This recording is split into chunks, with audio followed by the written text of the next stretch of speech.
Welcome to the Culture Hour here on Mountain Stream TV. My name is Thomas Crowe, and with us today is our guest Nan Watkins. Western North Carolina is replete and replenished and stocked with all kinds of interesting people that have done interesting work and had interesting lives. And this morning we have one of those people with us. Nan Watkins is a musician, he is a writer and author, and she's also a world traveler. So we're going to talk to her about all her various interests this morning. And welcome, Nan. Thank you for inviting me into your forest lair here. I'm glad to be here.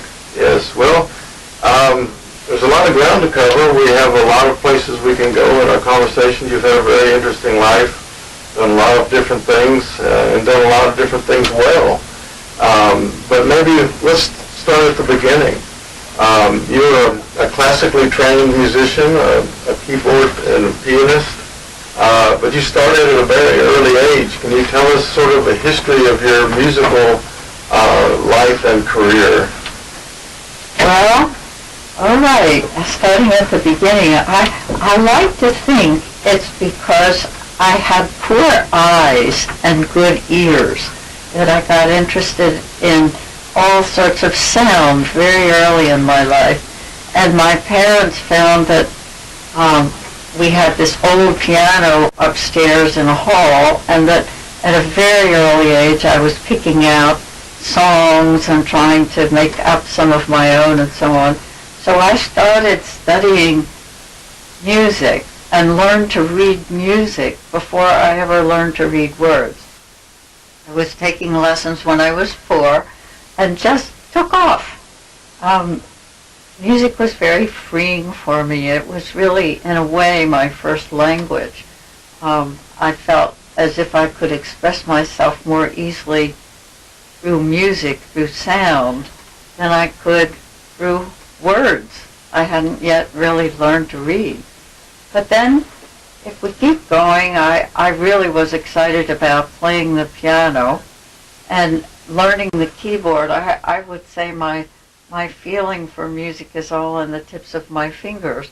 And as life went on, I expanded into learning both the organ and the synthesizer. That was very exciting for me later when the whole digital revolution came along. I joined up with Matthew Nickel, who was an outstanding electronic artist, music at Western, and I took several years of study there with a bunch of young guys who were studying electronic music, and went on to really, really enjoy exploring the whole idea that you could hear what you composed immediately. You didn't have to hire a symphony and a conductor and so on.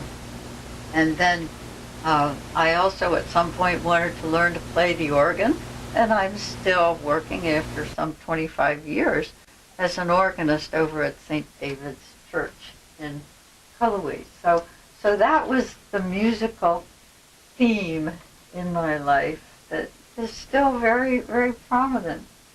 But you had a very promising career as a young person. You studied with renowned teachers. You went to conservatories. You went to, I believe, Oberlin, and you studied in Germany, music in Germany. You played with orchestras and symphonies and different groups over your career. So what is the story of that part of your life with music? Well, I loved all that, but I think when you get into classical music and into a conservatory setting at Oberlin and also at the Academy of Music in Vienna, and I studied music a year in Munich also, it's very competitive. And I found that if you wanted a career, you had to have a certain kind of killer instinct, probably like an athlete or someone who's doing something in the physical world. You really, really had to try to edge out your competition if you were going to come to the top and be able to support yourself in a career. And when I was young, there weren't a whole lot of women classical pianists. There was Myra Hess coming in from Germany, and she was a big woman with big hands and so on. And there was Wanda Landowska, I remember, on the harpsichord, but they were few and far between. And I'm much more of a cooperative person than I am competitive. So I decided that I wanted to keep music as a way of enjoyment and giving other people support. I play out at the nursing home here in Silva and just enjoy immensely playing songs from the old musicals and giving the words to the residents there, and we all sing together. That's much more of my way of playing. I love to play for people in social settings, but I just resisted the competitive aspect of going on stage for a lifetime. Right. Well, that's unusual for someone who practiced several hours a day for 20 years to just kind of walk away from a promising career, but you've explained it to us, and so now we know why that happened. But you talk about going in different directions with your keyboard interests, and one of them was the synthesizers and working with Matthew Nicol at Western. And I have here a CD of yours. It's called The Larn Poems, and on the back there's a picture of you playing a Korg synthesizer, so I'm assuming that this is a recording of yours where you're composing songs or pieces on the synthesizer. And so what is the history of this particular project? All right. I had the great fortune to spend 2 summers in Wales with a couple called Will and Rosemary Reese, and they've become lifelong friends, just like family. And when I was there, I first went to Wales as a student with my sister. We wanted to go to Larne, where Dylan Thomas had lived, and my mother had been an English teacher, and she adored 2 great poets, Dylan Thomas and Emily Dickinson. So we were determined to go visit the town that made Dylan Thomas famous, and vice versa, that he made famous. And living there, Will, who had been a BBC announcer, had this gorgeous Welsh voice. He said to me one day, like a challenge, he said, "You call yourself a musician, well then you better go home and write music about Larne, about Wales." And I thought, ugh. It was a real challenge, and whereas I may not be competitive with other people in that sort of way, I love a good challenge.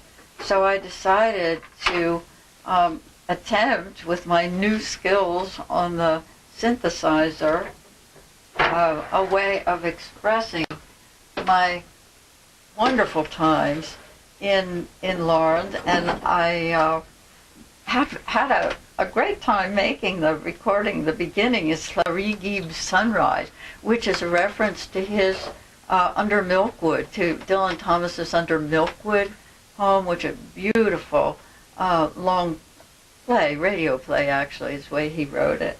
And he begins the whole thing with the sun rising over this beautiful, beautiful town. So I get into the mood of a sunrise. And then I asked my 2 Welsh friends to actually speak on this CD.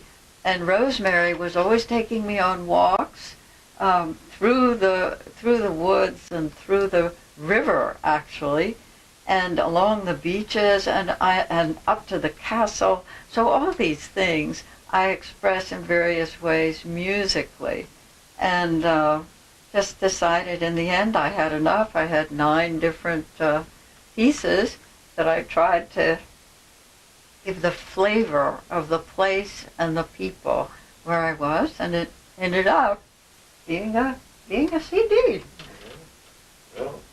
You've got a product then.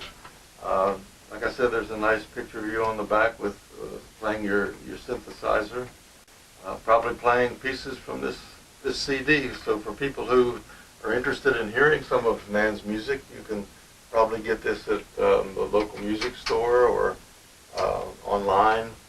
I think even City Lights once had it, but I don't know if they still do. Bookstore in Silva too would probably have it, and if they don't, they can get one. So there you have it.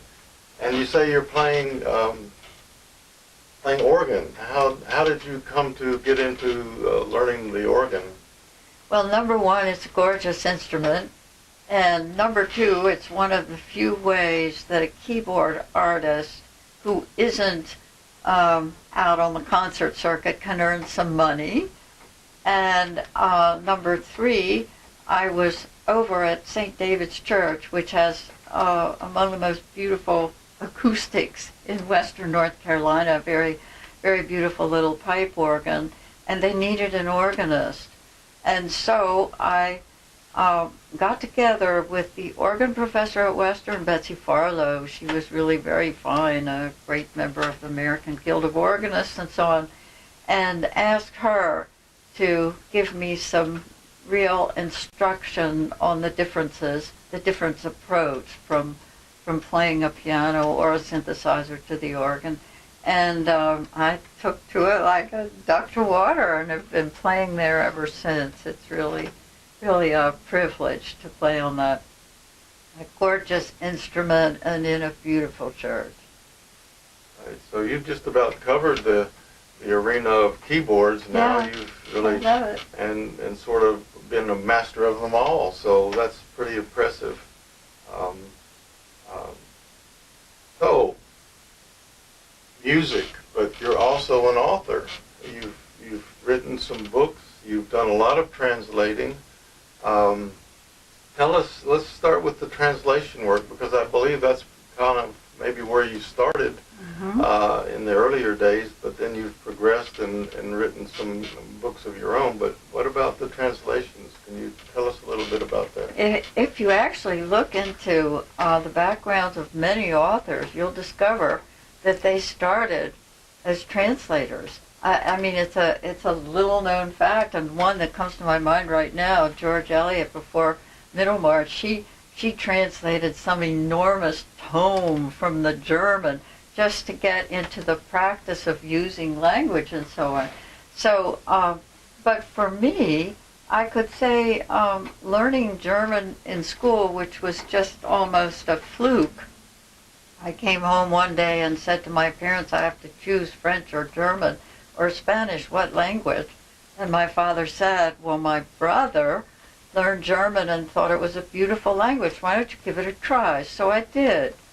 And I picked up on that, had a very fine teacher, a woman from Germany who had come over in the 30s and had a PhD from the University of Leipzig, had tremendous love of literature. So immediately when I was 13, 14, I was starting German, and it was my second great love, really, after music. It not only taught me real language, because German has tremendous structure and grammar, which I love. I like the structure of things in life. So I loved that, and continued not only there but also at Oberlin, and took a junior year in Munich, and just loved being abroad. So here the third interest in my life, travel, dovetails with all that. It comes together, and I began translating just little things, and you'd be surprised if you are a translator. It's not just one particular thing, maybe a business translator or something, but someone like me has had a chance to translate people's letters, to translate genealogy for them, translate the history of a town that someone was working on, his family history. And one of my favorite translation projects was, I don't know if you can see this, it's a book of art cartoons by a very famous German cartoonist.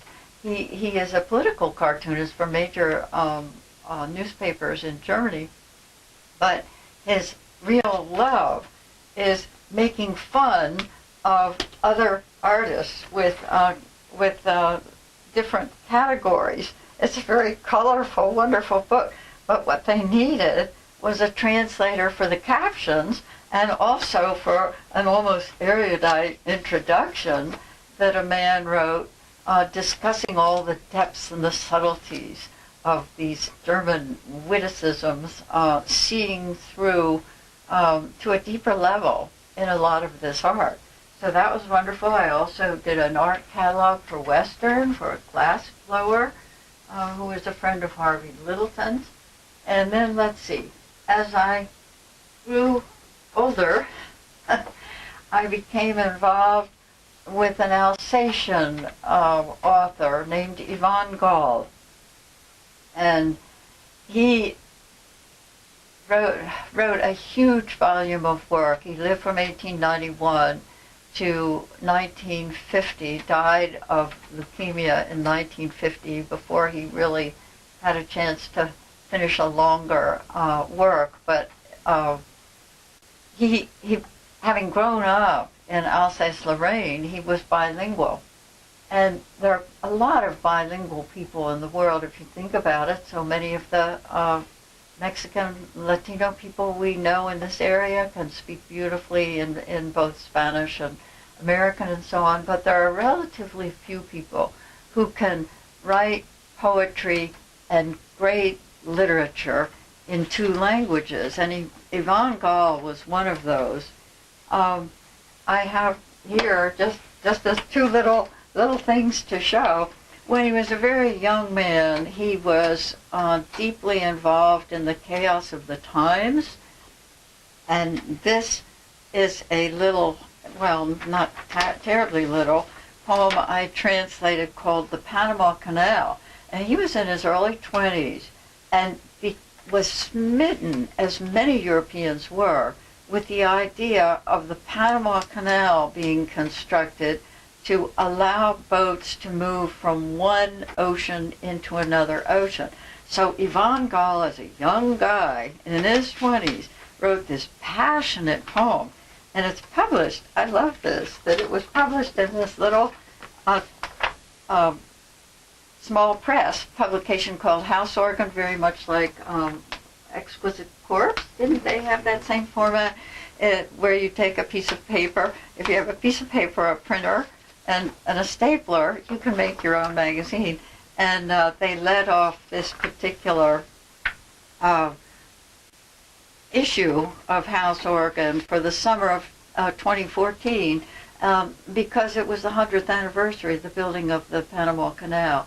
And Ken Warren, who published this, very graciously took this publication. So here we have a passionate piece hoping for the brotherhood of mankind. The piece didn't become famous because it was published originally in August 1914. And what was happening in August 1914?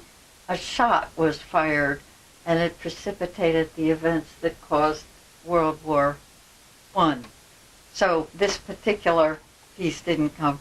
But then I went on and translated all sorts of different things in some of his love poems and so on. But this is his last, Yvonne Gall's last work, that he calls Dreamweed. The German word is Traumkraut, and so the English is Dreamweed. There's a cover here of a Joe Pye weed painted by Robert Johnson, thank you. He does gorgeous work, and all of his work is in at the Blue Spiral in Asheville, and I chose this of his work to represent it. And Yvonne Gall was writing these poems after he was diagnosed with incurable leukemia. So here was a man who had been writing in French and German novels and just gorgeous poetry all his life, and he was faced with his own demise, and really wrote powerful poetry that is in a very different mode from the excitement of building the Panama Canal in 1914. This was finished in the early days of 1950. In the winter of 1950, he died in the American hospital in Paris. And there's an interesting story. He was so beloved by other artists of all kinds in Europe, painters and sculptors and other authors, that these people were desperate to help Yvonne stay alive as long as he could to finish his writing, and they lined up to donate their blood to keep him going, and we had all sorts of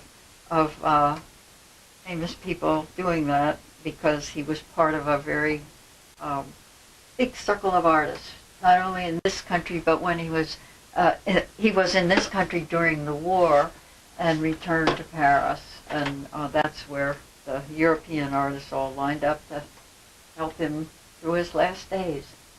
Very exciting writer and poet, a very important writer and poet in my mind, and this book is seminal, really, to his work and his archive.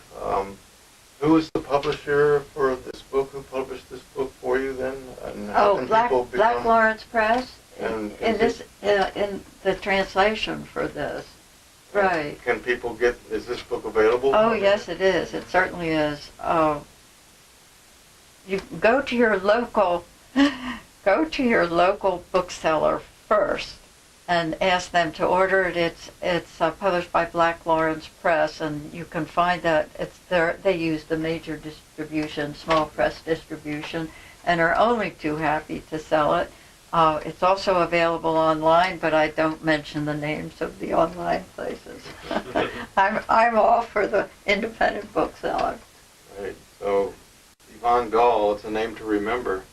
So you started translating then, in terms of your own authorship, but you've also written some prose. You've written a book called East Toward Dawn, I believe, and this, if my memory serves me right, is a story of your trip around the world on your 60th birthday. Can you tell us a little bit about that? That's yes. Like an exciting enterprise. Okay. Well, all right. I guess I'll talk about the trip first, and then say how it came to be that the book was written. I had a tumultuous time in my life for a little bit, and I just needed to take some time off. I was working in the library at Western Carolina University, a job that I loved, and was my subject areas there, as you can imagine, were music and literature and foreign literature, travel. So I was in seventh heaven, being able to help people with these subjects and any other subjects that they came up with. But I decided that I really, really wanted to go around the world. As a kid, I thought it was just fabulous that if you kept going in one direction and eventually, going in a loop, going around the world, if you kept going in the same direction, you would eventually return home. And I loved that idea as a kid. And even now when I travel, if I go anywhere, I do it as a loop. I don't like this business of linear travel, going to a destination and then racing home. I'm not a destination person. I'm the journey. The journey is what matters to me, not the destination. So I decided that I would save up vacation time for 2 years when I was at the library, and had a block of time, 8 weeks, and I asked a considerable number of family and friends if they wouldn't like to journey with me around the world, and nobody wanted to take me up on it. I remember my youngest sister said, "I think you are crazy, Nan." And I said, please, it's a wonderful opportunity. So I wasn't one of these people with a backpack and a bicycle and who just did everything totally on my own. I planned and executed the entire trip on my own, but on the way, I very much wanted to stop and see people I knew, but they were all natives in the countries where I visited. I wasn't with any group whatsoever, and when I got there, I had no program at all. I wanted to figure out with the people I was with what we could do and just be curious and enjoy the place I was. And it happened that it was my 60th birthday. And it also happened that when I looked at the calendar, I always make a copy of the calendar for a trip I make and keep a little journal of it. It was 60 days. So I thought, wow, isn't that fun? 60 days for 60 years. So mentally, as I was going, I was reliving my life as much as I could, starting at the beginning. So that was how it happened, and it did end up that on my birthday, I was traveling with Ronnie Aldous, and some of you here know Ronnie Aldous, who grew up in Malaysia and was a nurse at the hospital and also out at Mountain Trace and a beloved member of the community. And she and I and her son were riding camels in the Thar Desert of India on my 60th birthday. So that was a moment I will always remember. Now, do you want to hear how it came that I wrote a book about it? Well, yes, we want to know about Nan Watkins, the author, as well. So. Okay. Well, let's see. I guess I did not set out to be an author. I did not hanker to write in a published way, but through the years I have ended up being published. And one thing happened. A person that I met at a reunion sent out what do they call it, for submission, invitation to submit to a book of adventure stories is what it was. And I had just come back from Wales, and this letter arrived saying I am going to make an anthology of women's writing about some of their travels. Would you like to submit? And I thought, yikes, I have never written about my travels, but what the heck, why not? And so I submitted a little piece to Seal Press. And Seal Press, I have to do an ad for Seal Press. It was started by two women in a garage out in California. I think it was in Berkeley. And these women were looking for other women who were breaking some barriers and doing interesting things and writing about their experiences. So I sent in my little piece about a summer in Wales, and it was accepted. And Seal Press does all sorts of different anthologies, and so I have several pieces in different anthologies there. And this is called Gifts of the Wild, and it's a beautiful collection of all sorts of other women writing about their adventures in the world. And so when I went around the world, I thought to myself, maybe since I've written a small essay on something, they might be interested in an essay for one of their anthologies on my trip around the world. And so I jotted a note to the editor of Seal Press, and I didn't hear a thing. I went on the trip, and I came back.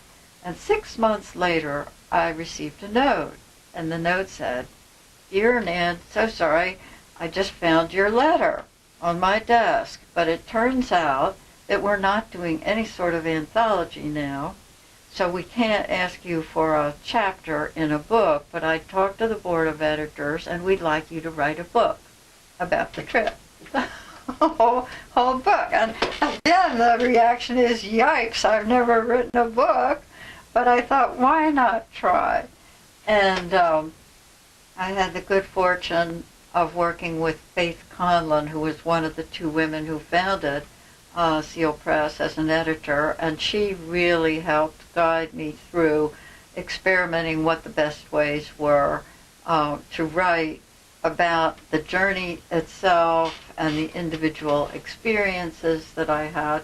And it was a wonderful, wonderful experience being able to go back over the journey myself. So writing the book again was having a second journey, really. And I think that must be the way it is for a lot of authors.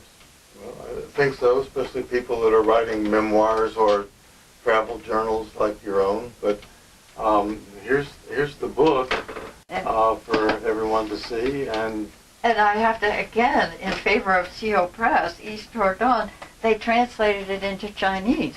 So it's available in Chinese here also, in case you speak Chinese. You want to read it in Chinese. But it's just, my heart is warm when I think about some of the women who have started businesses like that, and in the process encouraged other people to do new things that they hadn't tried. So 3 cheers for Seal Press and for Black Lawrence Press, also run by a woman who published the Dreamweed translation. Right. So then this book is also available. Oh yes, very much so. Yes, it's a classic travel novel. I have read it, and I think, in terms of my own reading, it's one of the best travel books I've ever read because, like you say, it encompasses the whole globe. So it's not just a single destination and home again. It's literally all your experiences in different parts of the world. What different parts of the world did you visit? What were some of the highlights of that trip? Well, I went first up to Long Island to see my daughter in New York, and we walked over the Brooklyn Bridge together and talked about the trip. And then I went to Europe and wanted to go back to one family in Germany and lived with them and celebrated the local holidays that they were having there in October, and then went over to Zurich. I love Zurich because it was the home of James Joyce for years, and James Joyce is one of my favorite authors, and so I had to putz around town and go see his grave and eat at his restaurant where he had his very last meal before the poor man died of an ulcer, and is buried up at the top of the hill next to the zoo where I can hear the lions roar in Zurich. And then I flew over to Nepal and India. And I have to say, my travels in Asia awakened me to a whole different way of life, further than anything I ever found in Europe. I am, after all, European stock myself.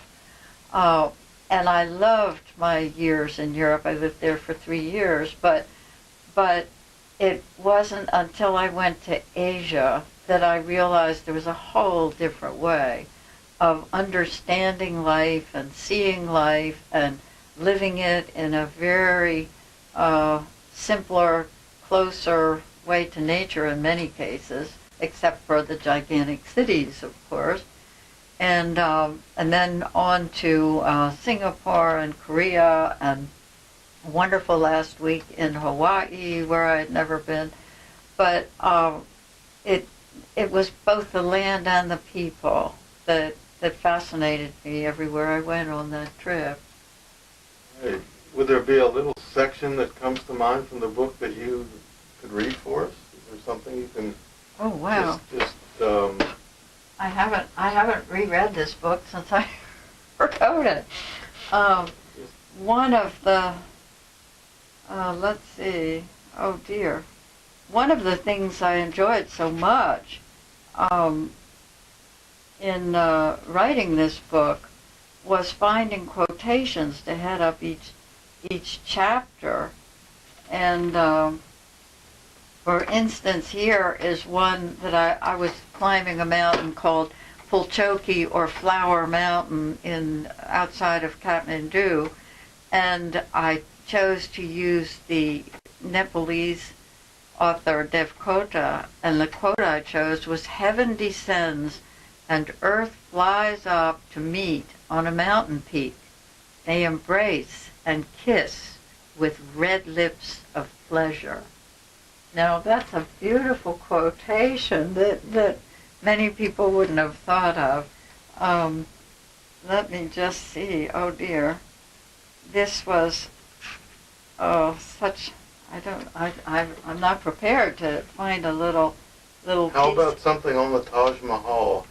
I noticed that there was a section on the Taj Mahal. In India. It's right. All right. Let's see. Annapurna. Pursuing the horizon.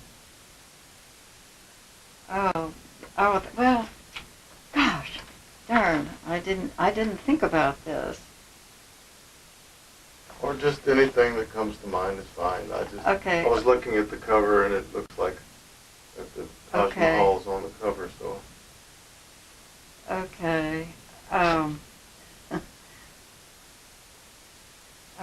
When I was climbing, I'm just seeing if I can find one little bit. When I was climbing the Flower Mountain, I was with one of the young Nepalese, Jaipal Shrestha, and I had attended a family dinner at their home honoring a woman who had just turned to the moment of old age, as regard for old age in Nepal, which is 77 years, 7 months, and 7 days. And they had this amazing family ceremony for it. And when I was climbing this mountain with Jay Paul, he was telling me about going to this party with his family that lasted all day long. And he talked about the different stages that the Hindus believe people go through, their youth and their householder years, and then their forest hut years. So it's very appropriate we're talking about, since we're in a forest here today, that the older people go into a forest hut and reflect and divulge them, to divest themselves of all their possessions, so that they don't bring a whole burden of stuff that they've had in life, and they are back again with nature. And he was talking to me about that, and then I experienced it at this particular dinner. That's okay. We can. Okay. Otherwise, I'm afraid if I start, I don't know where I would stop. Yeah. So. Well, people can buy the book and they can experience it for themselves and read it for themselves. So, I know that you have a love for travel. Obviously, anyone who would go around the world by themselves for a couple months has to be kind of a travel nut, and I know you well enough to know that you have a love for travel, and you've traveled the world, and maybe you could tell us about some of the other trips that you've taken and places that you've been that made an impression on you. Oh, wow.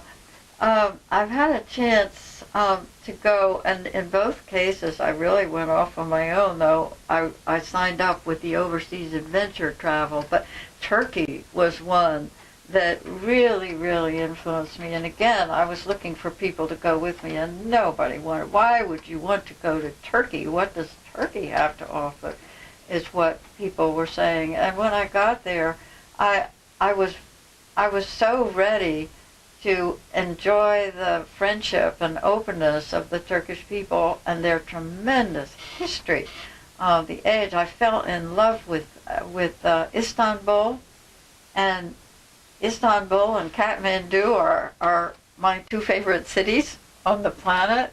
Istanbul has this fabulous, fabulous setting, right striding 2 continents. Imagine that, a city that's in Europe and in Asia at the same time, and has these beautiful waterways going through. And Turkey has both the ancient and the very modern. They're very with it today. And I won't get into any of the political struggles that are going on all over the world, but the people there are as warm-hearted as you'll find anywhere. Egypt also. I did a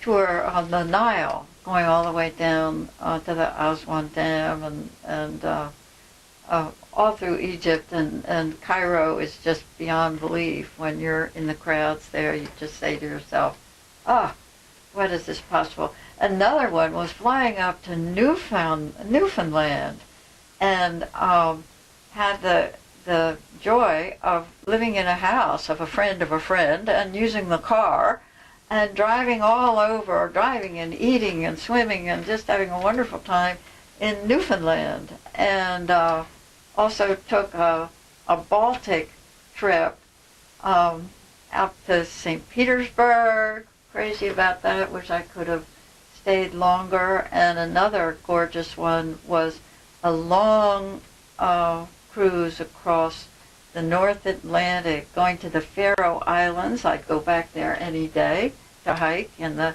mountains of the Faroes, Iceland and Greenland, and I can hardly believe that ice pack is melting at the rate it is, and so on. I just, the world is full of fabulous people and places, and I love to get out and enjoy them. I think you've also been to Peru, to South America, yes. if I remember correctly. Yes, that was gorgeous, and Machu Picchu and the islands off the coast, and flying to see the Nazca lines and learning all about the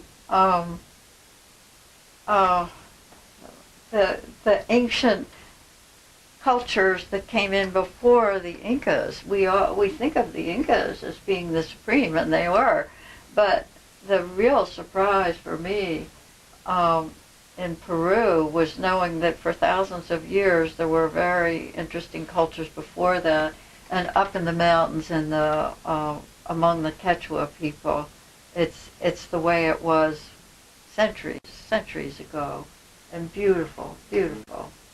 It's really so they're keeping to their old traditions and their old customs and culture pretty much still. Going up and seeing the weavers keeping the very same techniques, and teaching the little children to weave on these tiny little finger looms, and just keeping all of it, and the stonework that is beyond belief there, that you can't imagine. It's people talk about wondering how the pyramids could ever have been made. Well, the very same thing in Peru, when you see the stonework up in the hills that you can't even slip a penknife into the crack between the two, and these huge things. There's so much going on. Right. I understand too that you just got back from a trip. Yes. Tell us about that. I love the Great Lakes in this country, and I think they're an unheralded part of the U.S. People talk a lot about the great national parks out west and the mountains, the Rockies, and they are fabulous. I've been to all 50 states, and I've camped in most of them, certainly west of the Mississippi, because I lived in California for several years when I was young. But this time I wanted to go up and see the Great Lakes and Superior. I had lived in Wisconsin for a while, so I knew Lake Michigan, but I'd never been to Superior, and it was fabulous getting to the twin ports of Duluth and Superior, and seeing how the whole Great Lakes fleet of freighters is just working and circling throughout the lakes, not even going out into the oceans, just doing all of that. And then how going into to Sini, where Hemingway lived and did a lot of his fishing, and wrote some of his greatest short stories, talking about that part of the country. And just coming through India and going back to Oberlin, seeing my old alma mater, which was fun. And it was a loop, of course, a loop. I drove 3,448 miles. And it was great. and I want to start another loop. I'd love to go back south and do another literary version of Mississippi and get into that. So I hope to do that. Maybe a friend will go with me on that one. Yeah. And well, wow, you've had a music life. You've had a life as an author. You're a world traveler and a travel writer. All these different things. And you're living right here in Jackson County. Right. And I love Jackson County. One of the most beautiful places in the world. You bet it is. You bet it is. How would you compare Jackson County to all the incredible places that you visited? I mean, well, in terms of living in this country, there's no question. It's absolutely the most beautiful, and it makes me feel the most whole. I mean, I can get up in the morning and I walk out and I see what I call my mountain. Actually, it's Shelton Mountain out in Tuckasegee, and I can sit there and look up at the mountain, look at the mist lifting off the mountain, and then I can walk out to the end of my driveway and see the Tuckasegee River, the east fork of the Tuckasegee, flowing right past the house, and meeting the west fork just half a mile down the road. So you've got the river and the mountain and this gorgeous sky, and we have a perfect loop of the sun and the moon going over. Had a great view in the backyard of the recent eclipse, and so it's really a perfect place to live. Right. Well, I'm just sorry that we don't have a piano here in the studio so that you can play something for us. But maybe we can do something else here at the end of our conversation. There's also another book that you were involved in, and it was translating the love poems of Yvonne and Claire Gall. And it's called 10,000 Dawns. And maybe you could read a couple of the poems from this book. Okay. If I'm wiping my eyes, it's only because I have an overzealous eye and I need to get rid of it. In this book, I took the side of his wife, Claire, and these were love poems that they wrote to each other during their marriage. Let me start with an early one where she is responding. By the way, the illustrations in here are by Marc Chagall, one of the Gall's friends. I said that he was friends with Chagall and Picasso and Delaunay and just name 10, 12 artists, and they were there. All right.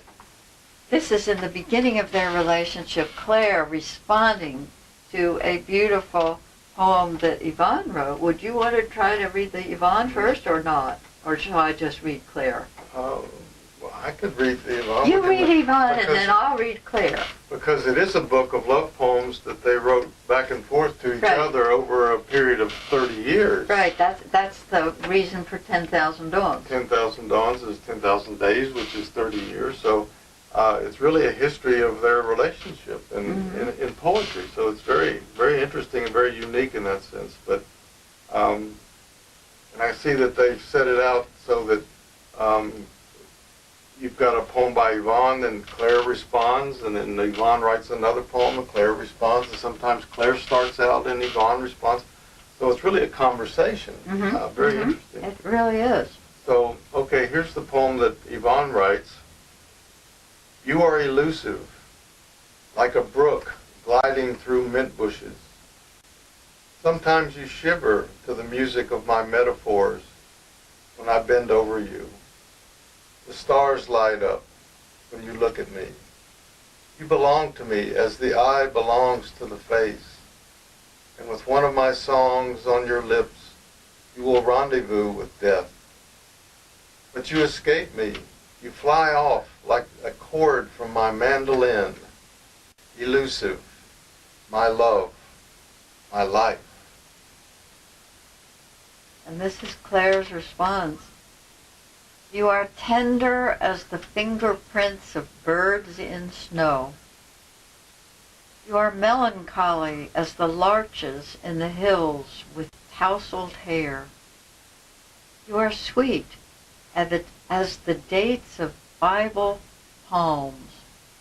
And yes, you are stronger than a cyclone, than a hurricane, than the temple doors of bronze. And then, should we try something that goes in the middle? All right, here. Love in a long relationship isn't always peaceful and calm. And there are some feisty poems in the middle. I'm going to try a different one. It's an interesting book because they were both poets in their own right and authors, and they weren't always together, so they wrote to each other often, and that's why we have a book of poems between a husband and wife. Yeah, let's do it this way. Claire writes one and then Yvonne responds, because All right. It looks like there's some hanky-panky going on in their relationship, and maybe this is... Okay, and Claire is saying to Yvonne, I am jealous of the street. The shadow of a woman could brush against yours. Maybe you're betraying me with a marble goddess in the museum who has waited decades for you. A tram follows you like a dog, and each girl steals a gram of my gold from your eyes. As soon as you forsake me, it will no longer be day. Morning is already evening. The butterflies are poisoned on the gas of meadow saffron. Your lyre, still glowing, will return to ashes as soon as you forsake me. So Yvonne has to respond to that, and this is what he writes. They were great walking tragedies. They were pensive clouds. They were the dream in a subway window. They were snow melting in a hot pan. They were rose trees wrapped in crepe de chine. They were the sadness of the rain. They were from Russia or Brazil. They were not even women, these women. But you, I don't even know you. I can't even describe you. And yet, I am filled with love. So you can see Yvonne's trying to get out of the corner he's been put in. So, but this is a beautiful book of love poems back and forth between these two, this couple, who were together for more than 30 years, I guess. Mm-hmm. And then, like you say, Yvonne died of leukemia in a hospital in Paris and wrote the Dreamweed book, and that's his legacy. So we have it now, and thanks to you and your work and your translating, and hopefully other people will pick up on it too and become more familiar with Yvonne Gall's work. And I wish he were better known in the U.S. And the English actually say the same thing. For some reason, he hasn't been known very well to English audiences, and there are some people over in England who are working to do the same kind of thing that I am here. Right. Well, that's wonderful. Well, so what are some of your recent projects? Do you have anything new that you're doing, or that maybe is going to go into the future? Do you have any trips planned, or what about the music? Any musical adventures that are on the horizon? Oh, wow. Well, as I say, in terms of a trip, I'm thinking of a literary trip through Mississippi, which would be a good one. And I don't know about foreign trips at the moment, just because I've done a lot of that, and I'm so eager to do as much as I can in the U.S. right now on the road. I've been reading. I've been reading Rilke and doing sketchy translations of Rilke. He's a tough poet, for people who don't speak German to get into. So I am working with that, and I don't plan on translating that, but it's just on publishing it. I just enjoy the challenge of it. Let's see, travel, music. We're celebrating at St. David's. We're celebrating 125 years of the church, and we're having a big special service, and I'm working up some special Bach on the organ for that, and would like to get back into a little bit of composing of my own for some future. I've done some pieces that I still enjoy, but I need to push a little further on that. You were telling me before we started the program that you've been reading a book by Doug Woodward, who is from Macon County, and he's got a interesting book, it sounds like. And Doug is going to be a guest on our show here sometime in the next week or two, hopefully, and so you'll want to tune in to hear Doug's story. It's quite amazing. And tell me a little bit about his book. Doug and Trish, they built their own home, and they live outside of Franklin in this gorgeous home. They had 4 children together there, and they decided that they wanted to, like me, they say that they put time before money. And so they both gave up their jobs and decided that they wanted to raise their children in the world with great respect for the environment, with the adventure of life and so on. So they backpack, they run the rivers, and they bicycle all over the place. And a lot of the places that I've discussed, and I just walk with my own 2 feet or take a bus, they're bicycling and backpacking and raising 4 kids, all of whom now have graduated from college, and all of whom are into distinguished careers, understanding how the world works and the joys of wilderness and nature. He'll be a wonderful person to talk to. So he's taken his family literally from toddler, That's it.